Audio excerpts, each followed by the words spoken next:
Watu wengi hawapotezi penzi kwa sababu hawapendwi. Hapana, lakini wanapoteza penzi kwa sababu ya kiburi. Sasa ukweli ni huu. Twende. Kwanza, kiburi huzuia kusema samahani. Kuna watu wanajua kabisa wamekosea, lakini kusema sorry inaonekana kama kapoteza heshima. Relationship haihitaji mshindi, ila inahitaji watu wawili wanaojali. Pili, kiburi hufanya kila mtu atake kuwa sahihi. Badala ya kutafuta solution, kila mtu anatafuta ushindi wa hoja. Mwisho wake, mnabishana sana kuliko mnavyoelewana. Sometimes kusema sawa au nakuelewa huokoa penzi kuliko kubishana sana. Tatu, kiburi huleta ukimya usio na afya. Watu wanaumizwa, lakini wanachagua kukaa kimya kwa sababu hawataki kuonekana wanyonge. Communication ikikosekana, misunderstanding zinaongezeka.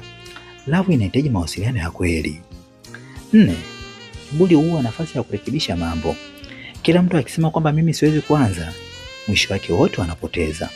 Relationship si vita, ni ushirikiano. Na mwisho kiburi husababisha majuto ya kuchelewa.